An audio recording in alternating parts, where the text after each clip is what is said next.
Hello viewers, আমার channel Saptarishis কিচেনের এই এপিসোডে আমি আপনাদের তৈরি করে দেখাবো পুষ্পান্ন বা নিরামিষ পোলাও। দেখে নিই এর জন্য আমাদের যা যা লাগছে। চিনি গুঁড়া চাল 500 গ্রাম, আপনারা চিনি গুঁড়া চালের বদলে বাসমতি চাল ব্যবহার করতে পারেন। তেজপাতা 2টি, দারচিনি 3 টুকরো, এলাচ 6টি, লবঙ্গ 5টি,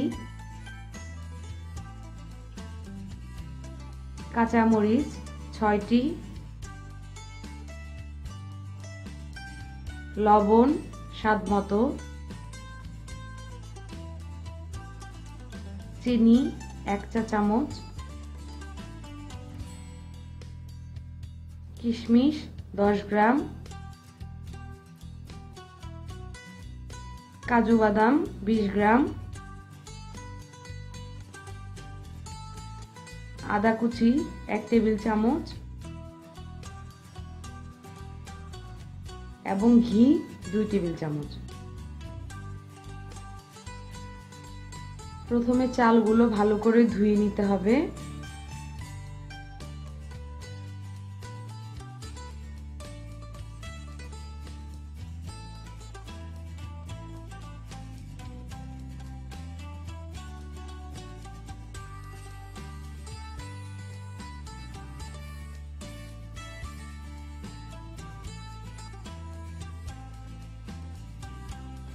জল ঝরাতে একটি ছাকনাতে ছড়িয়ে রেখে দিতে হবে 30 মিনিট।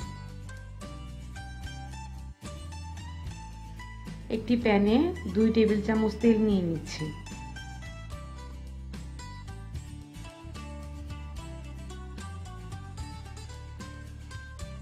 তেল গরম হয়ে আসলে চালগুলো দিয়ে দিচ্ছি।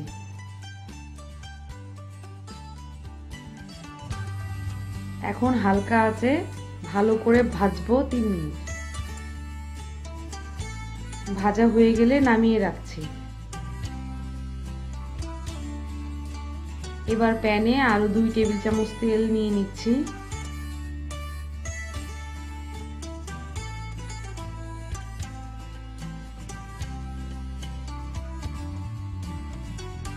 তেল গরম হলে কাজু বাদামগুলো হালকা বাদামি করে ভেজে উঠিয়ে রাখবো।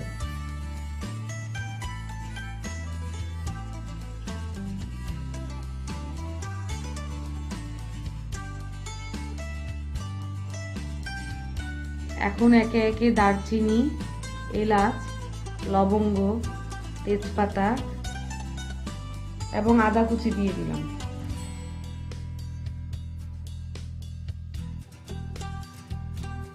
দিয়ে দিব ভেজে রাখা চাল ও কাজু বাদাম।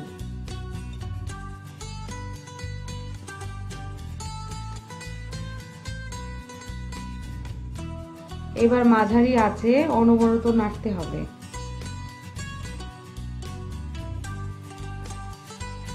এরপর দিয়ে দিচ্ছি কিশমিশ, লবণ, চিনি এবং কাঁচামরিচ।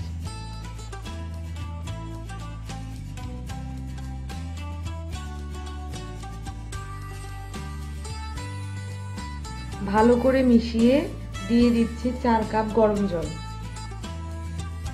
পোলাও রান্নার ক্ষেত্রে জলের পরিমাণটা অনেক গুরুত্বপূর্ণ। পোলাও ঝরঝরে করার জন্য যে পরিমাণ চাল নেওয়া হয় জলটা তার দ্বিগুণ পরিমাণে নিতে হয়। যেহেতু আমি 500 গ্রাম চাল নিয়েছি সেজন্য 1 লিটার পরিমাণ জল গরম করে রেখেছি। জল দেওয়ার পর নেড়ে ঢাকনা দিয়ে ঢেকে দিচ্ছি 5 মিনিটের জন্য।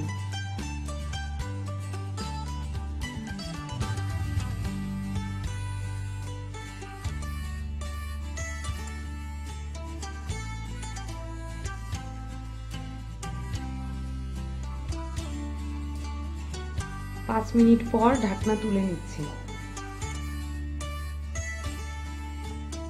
দেখুন কতটা ঝরঝরে হয়েছে।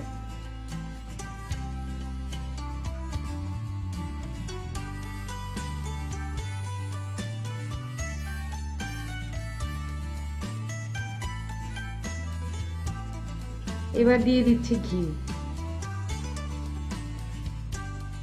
ভালো করে মিশিয়ে দমে রাখবো 5 মিনিট।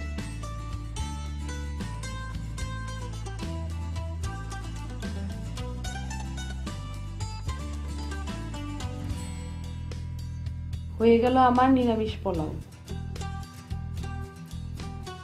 দেখুন, এটা দেখতে যেমন ভালো লাগছে, খেতেও দারুণ হয়েছে। আপনারা অবশ্যই বাসায় ট্রাই করবেন। আমার ভিডিওটি যদি আপনাদের ভালো লেগে থাকে তাহলে অবশ্যই আমার চ্যানেলটি সাবস্ক্রাইব করবেন। ভিডিওটি সম্পর্কে কোনো প্রশ্ন থাকলে কমেন্ট বক্সে লিখুন, আমি যতটা সম্ভব সহজভাবে আনসার করার চেষ্টা করব।